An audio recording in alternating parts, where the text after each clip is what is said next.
Welcome to the support snippet from the broker list. And thanks so much to John for asking this great question today. The question was, Linda, what is the difference between the URL I get from the broker list and the URL that is an RSS feed that I get from the broker list? That is such a great question, John.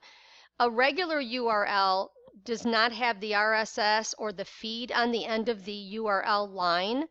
And basically, the URL that you get with your account is the brokerlist.com / and generally your name, which would be first name dash last name. Following that, you can add the at the end, you can add the haves or the wants to the end of that as an example, and that would just be a regular URL. But if you want to use an RSS feed, okay, an RSS feed is more than just taking someone to a web page. It's actually data. And an RSS feed can be found on these dots on your profile. The orange are transactions, the blue are haves, and the green are wants. So this is how I see your haves as a web page right here. But if I want to view your haves as data or content and I click that button, this is what it looks like. So it's not user friendly and it's not something that you would want to give to anyone, but you would want to use it in other with other sites that will pull in your data. And the example would be to compare the two different links. The regular URL is something you'd use when you edit your profile on LinkedIn. So I'm going to show you in my profile. If I want to add a link, I go to my LinkedIn profile. I click on my edit here under my links control in LinkedIn and I edit it. So LinkedIn lets me add links. So I have a link here, another link, and I titled it the broker list and I put the link in. Then I have another link here that's my personal page and I put that link in. Then I have another one that's the blog and I put that link in.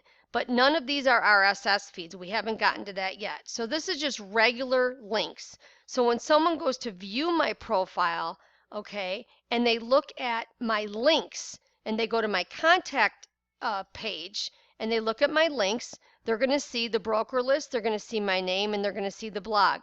These are just links. So if I click this link, it's going to take you to my page. And I'll just click it real quick. And here you are on my page on the broker list. So now the other kind of link you get is an RSS feed. And that's this. And this is kind of something a machine would read. It's not something pretty or user-friendly that a person would read. So if I take your feed, John, for your haves, okay, which reads like this, thebrokerlist.com / haves / John Applewhite RSS, and I grab that feed, I can use that feed in tools like Hootsuite or Buffer or any other tools that use RSS feed.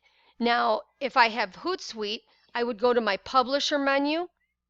Once I get to my publisher menu, I'd go to RSS feeds, and then I would add a new feed, and I would add John's haves feed. And what that will let me do is publish it to any of my social networks or feeds that I want to publish my links on every so often. So this asks me how often to post, how many times, etc. And then I can actually put text with each message. So I could just say, here are my listings for today. And then I could put in here a hashtag, or I could say, you know, whatever I want to say about my community. If I'm in Chicago, then I could say Chicago.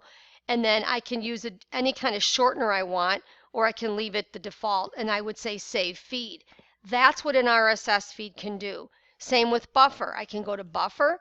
I can go to my RSS feeds. I can add a feed. I can then add the feed that the broker list gives me, and I can automatically publish anything from the broker list to my social media sites. That's the difference between just a website page URL and an RSS URL. And the beauty of an RSS URL is it automates your task of posting to different sites at certain frequencies. So if I add this John Applewhite RSS to my, I'm doing this as a test, to my feed here, it's going to then give me this feed, and I can go back to it and I can look at what comes in on that feed, and then I can decide when I see what's on that feed or in my queue and buffer what I want to post and where I want to post it.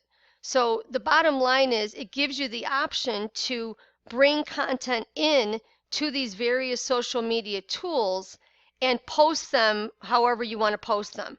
So that's the concept and the difference between a URL that you would just put in LinkedIn, which is just a link, or to a site like Buffer or Hootsuite or any of these tools that do a lot of power and automation uh, uh, projects for you automatically. So basically that's the difference, and I hope you understand from this what I'm trying to describe here. These are RSS feeds.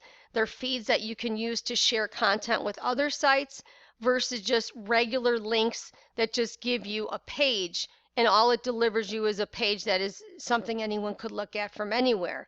And as I said in LinkedIn, when you go to your LinkedIn profile and you want to edit it, it gives you these other type websites that you can add. As you can see, I've added my website, but you can add in here whatever you want and call it whatever you want. You could label this listings, you could label this wants, you could label this blog, whatever it is you have. And when I click it, it's going to take me to a web page that I can see that's user friendly, as opposed to something that is not user friendly that you wouldn't send anybody to, because that is for use in other sites to pull your data to other sites. So I hope that helps, and I'm sorry it took so long, but I hope it gives you the answer you want. If it doesn't, let me know, John. Thanks a lot. Bye.